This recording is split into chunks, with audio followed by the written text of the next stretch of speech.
बिस्मिल्लाहिर्रहमानिर्रहीम। अस्सलामु अलैकुम वरहमतुल्लाहि वबरकातुहू। आबिद राजा चैनल की तरफ से आज मैं अपने दोस्तों को बताऊंगा कि सलातुत तौबा क्यों पढ़ते हैं। रसूलुल्लाह सल्लल्लाहु अलैहि वसल्लम ने इसके बारे में क्या हुक्म फरमाया है। उससे पहले मैं अपने तमाम दोस्तों से गुजारिश करूंगा कि इस चैनल को आप सब्सक्राइब करें, बेल आइकन पर क्लिक करें ताकि डेली वीडियो आप लोगों तक पहुँच सके। तो आज मैं अपने दोस्तों को बताऊंगा कि सलातुत तौबा क्यों पढ़ते हैं और इसका मकसद क्या है।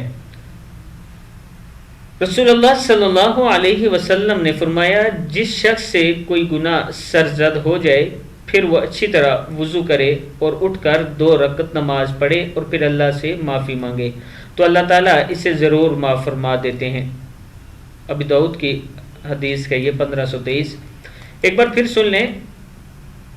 सलातुत तौबा रसूलुल्लाह सल्लल्लाहु अलैहि वसल्लम ने फरमाया, जिस शख्स से कोई गुनाह सरजद हो जाए, यानी जब आप कोई गुनाह कर लें और आपको पता है कि मेरे से गुनाह हो गया तो उसके बाद रसूलुल्लाह सल्लल्लाहु अलैहि वसल्लम के हुक्म के मुताबिक उठें, वुज़ू करें, 2 रकत नमाज पढ़ें और फिर अल्लाह से माफ़ी मांगे यानी इस्तग़फ़ार करें और अल्लाह से माफ़ी तलब करें तो अल्लाह ताला इसे ज़रूर माफ़ फरमा देते हैं। अब रसूलुल्लाह सल्लल्लाहु अलैहि वसल्लम ने फरमा दिया, जो ये अमल करेगा अल्लाह ताला उसको ज़रूर माफ़ फरमाएंगे। उम्मीद है कि इस वीडियो से आप सीखे होंगे और आप ज़रूर इस पर अमल करेंगे।